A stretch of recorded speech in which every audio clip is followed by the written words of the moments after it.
Tout le monde, aujourd'hui on va voir comment on peut traiter une transaction peer-to-peer.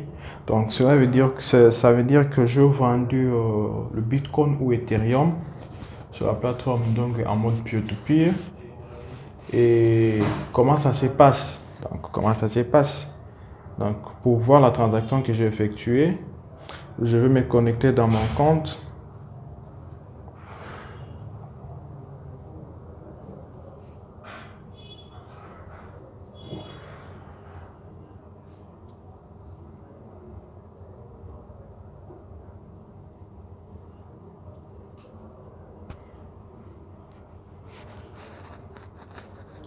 Une fois dans mon compte, je pars sur échangeur.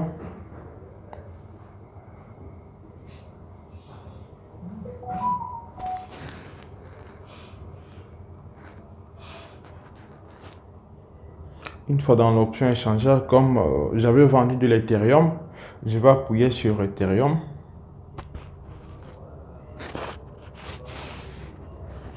Puis j'appuie enregistrer.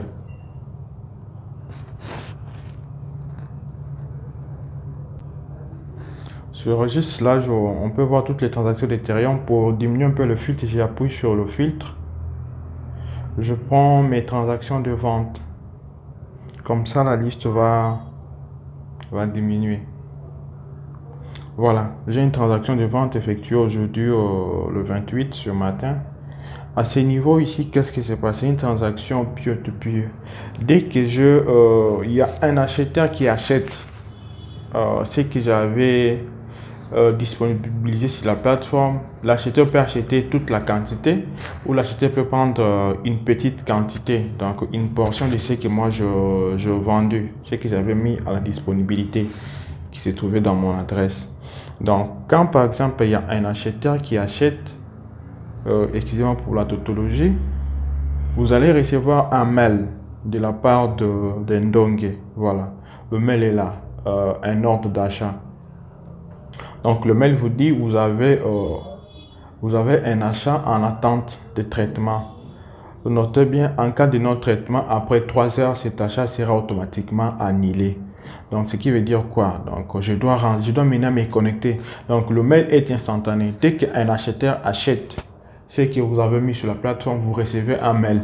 Voilà pourquoi au début on demandait aux gens de mettre le mail qui passe et puis le mail au cas où il y a un problème qui se présentait sur la plateforme, on devait vous contacter via ce mail.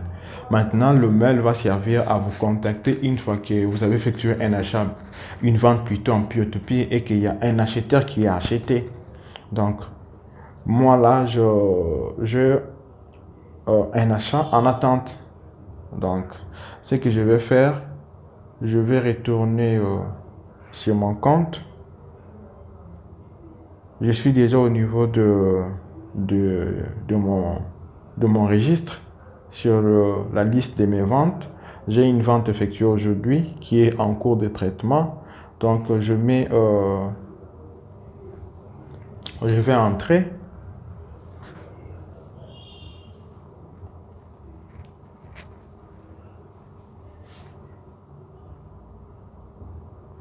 J'avais disponibilisé la quantité qui est là, le 0,00 190 766. Et je descends, je vois là, il y a quelqu'un qui a acheté pour 5 dollars pour 5 dollars aujourd'hui. Ce que je vais faire, je vais appuyer là. Je vais appuyer là. Donc, on me donne la quantité, je vois l'état, le résumé ici. Ce que je vais faire, je vais copier l'adresse de la personne.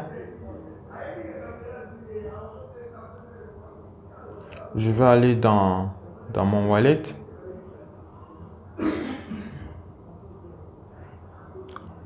Envoyer. Je vais coller son adresse et je vais venir récupérer le montant.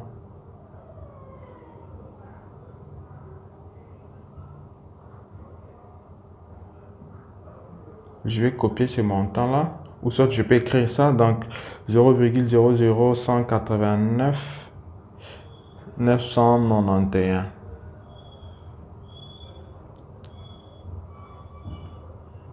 0,00189 191. Une fois OK, j'envoie. Une fois que j'envoie, on va me régénérer un hash de transaction. Par exemple, là, j'ai envoyé. Le détail, je peux voir ça. Je vais récupérer les hash de transaction qui prouvent que non. Je vais envoyer des Ethereum. Je vais revenir sur la plateforme et puis je vais mettre les hash là.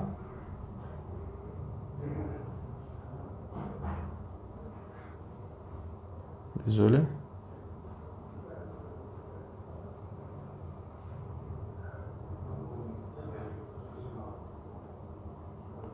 Un instant.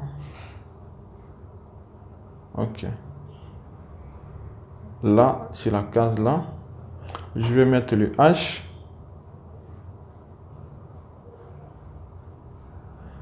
Là, on me dit le hash ne concerne pas l'adresse. Bon, je vais revenir sur mon wallet.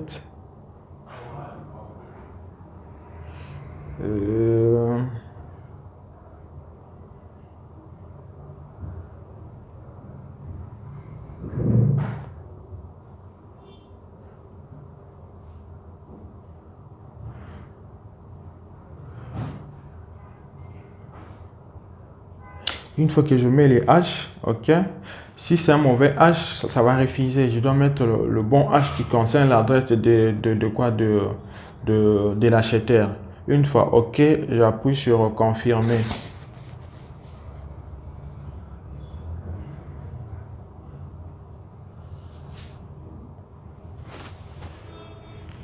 Voilà. Sur ce que j'ai vendu, les soldes disponibles. Et là, ça reste moindre vraiment parce que la personne, j'avais vendu 5 $. La personne a acheté pour 5 $ et aussi je l'ai servi. Donc, je l'ai servi et la preuve qui prouve que j'ai envoyé, c'est ça. Donc, le hash de transaction qui est là. Donc, ce qui reste maintenant que je puisse recevoir mon argent de la part de l'équipe de Ndongue parce que j'ai une preuve qui prouve que non, j'ai servi la personne qui avait acheté en peer-to-peer. Merci.